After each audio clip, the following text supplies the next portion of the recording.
السلام علیکم دوستو، آپ لوگ ہیرو یعنی کہ ڈائمنڈ کے بارے میں بہت کچھ جانتے ہوں گے اور آپ نے اس سے بنی ہوئی بہت سی اشیاء بھی دیکھی ہوں گی اور آپ لوگ یہ بھی جانتے ہوں گے کہ یہ انتہائی نایاب اور قیمتی ہوتے ہیں۔ تو کیا آپ لوگوں نے کبھی سوچا ہے کہ یہ کیسے بنتے ہیں اور یہ کہاں سے آتے ہیں اور یہ اتنے قیمتی کیوں ہوتے ہیں؟ تو آج کی اس ویڈیو میں ہم ہیرو کے بارے میں چند دلچسپ معلومات کے بارے میں جانیں گے۔ تو اب ہم یہ جانتے ہیں کہ ہیرے کہاں سے آتے ہیں۔ ہیرا اس زمین پر پایا جانے والا سب سے سخت ترین قدرتی پتھر ہے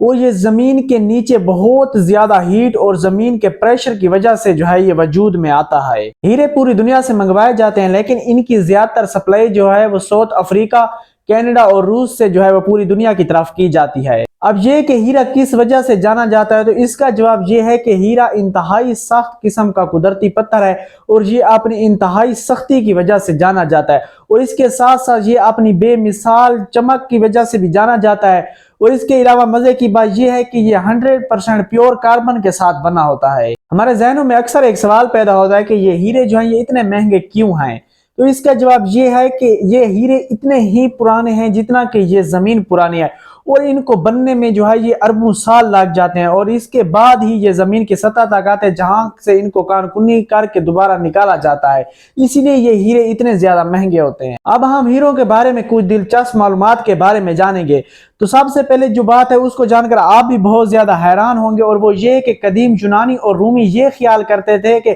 جب ان کے دیوتا وہ روتے ہیں اور ان کی آنکھوں سے آنسو جاری ہوتے ہیں تو وہی آنسو وہ ہیرا بن جاتے ہیں۔ ہیرے زمین سے 100 میل نیچے بنتے ہیں اور یہ زمین کے نیچے موجود آتش فشاں کے پھٹنے سے وہ زمین پر آتے ہیں۔ اگر ہم لفظ ہیرے پر غور کریں تو یہ ایک یونانی لفظ ایڈامس سے نکلا ہے جس کا اردو میں ترجمہ ہے ناقابل تسخیر۔ اب ہیرے کو ایسا کیوں کہا جاتا ہے، تو اس کا جواب یہ ہے کہ یہ انتہائی سخت قسم کا پتھر ہوتا ہے اور اس کی سطح پر وہ کوئی بھی دوسری میٹل وہ خراش تک پیدا نہیں کر سکتی۔ ایک ہیرے کو صرف اور صرف دوسرا ہیرا ہی کاٹ سکتا ہے، اسی وجہ سے اس کو ناقابل تسخیر کہتے ہیں۔ جہاں پر ایک اور مزے کی بات یہ ہے کہ بہت ساری قدیم ثقافتوں کا یہ بھی خیال تھا کہ ہیرا وہ ان کو جنگ کے دوران ہمت اور طاقت دیتا ہے، جس کی وجہ سے ان کے بہت سارے بادشاہ وہ اپنے ہتھیاروں پر وہ ہیروں کو لگاتے تھے۔ مڈل ایجز یا قرون وسطی کے دوران یہ خیال کیا جاتا تھا کہ ہیروں میں ایسی خصوصیات پائی جاتی ہیں جو کہ تھکاوٹ سے لے کر دماغی بیماریوں کا علاج کرنے میں بھی مدد کر سکتی ہیں۔ 1400 کی دہائی میں جب ہیرے